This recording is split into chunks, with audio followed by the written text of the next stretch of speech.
Let's see if we can move forward a bit. Some of the sexual stuff there. Here's an interesting one. It's very blatant. People have pointed out that this is Aries, it's the devil, blah, blah, blah. But actually, if you really examine the symbol, you'll notice that it's actually a replica of the female generative reproductive system. So it all looks very macho and male on the outside, but it's something quite different on the inside. And some of them are more blatant, of course. I don't think I'll go to get my teeth fixed there. Or here. And for children, of course, you know, you have all sorts of pornographic stuff. The kids exchange. Yeah. And you can really get into depth and analyze the various positionings and like the girl on the left, the praying mantis, and the whole idea of menage a trois and stuff like that. And a lot of symbolism goes into this, a lot of fascinating stuff. As I say, I went into this in the DVD a lot. Let's go to this last one, which is particularly pernicious.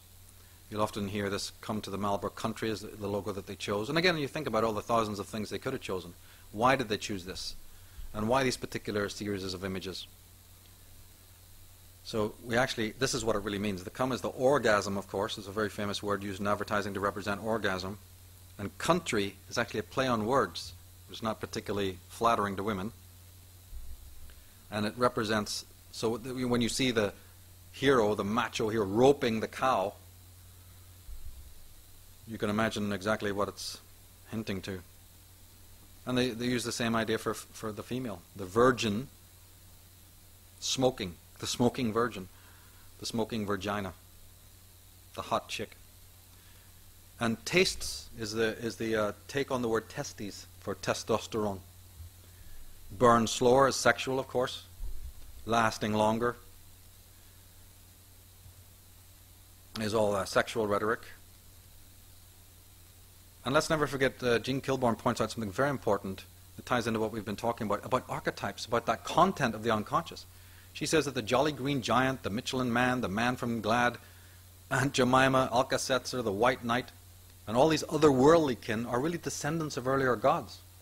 Right? They're simulacras, but behind them are those archetypes that matter a lot, and they're the content of our unconscious. And you can see this again in the movies, in certain fantastic protagonists and otherworldly champions, undefeatable heroes, shape-changing, larger-than-life type of heroes. Some positive, some negative. Very much play on this concept, the invulnerable ones. Every 10 years they wheel out some other type of superhero because this appeals to that regressed, repressed individual. Look at on the left of you from Vendetta, how the swords that he's holding become horns above the girl's head. And on the right, this becomes a triangle.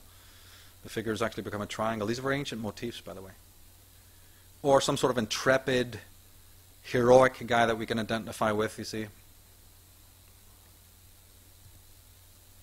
Or again, some sort of justice concept. There's so much injustice in our world, so then we identify with... I'm not saying it's good or bad, I'm just saying this is how it works. And we can embody this in our own lives as well, in our own artwork. We need to be aware of this.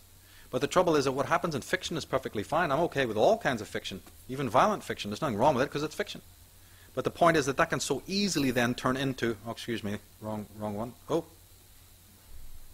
What am I looking for? Oh yeah, it can so easily turn into this. Something in the films can so easily transpose itself and turn into a very real life scenario. And then you got life being affected, fiction affecting life. Or you can have the perfect lover, the perfect male sort of archetype. And we'll get into some, when we get into the secret society symbolism, we'll revisit one or two of these and show you. Or again, the wise man of the hills, the wise one, the elder. It's also a very powerful archetype that we lost because we've lost that grandparent shamanic tradition, remember? So they vamp it, upgrade it, and then of course the animus. And in fact, some shows are entirely based on archetypes. They're primordial archetypes, scenarios. That's why we have record ratings, and we identify with these people. And what's really happening, though, is that we're again losing our actual sense of identity. This is the really crucial problem. So did anybody work out what that was?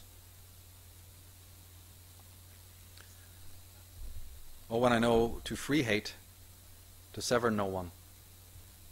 It's actually a phone number.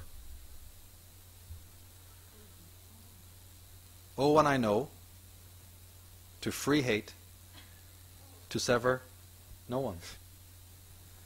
How many people got that? In other words, how many people would get a piece of subliminal content? This is just an example, so regardless of what it was.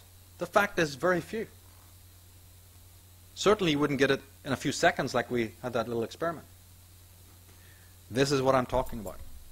It goes right across into the unconscious mind, and the unconscious mind gets it because there it is, it's a reality. And so this is just one of many examples of what we're talking about. Anyway, we can, how much time do we have? 5 minutes.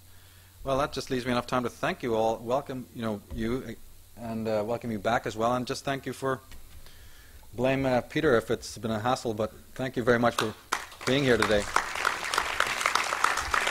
Thanks, Peter. Give Peter a round of applause, too.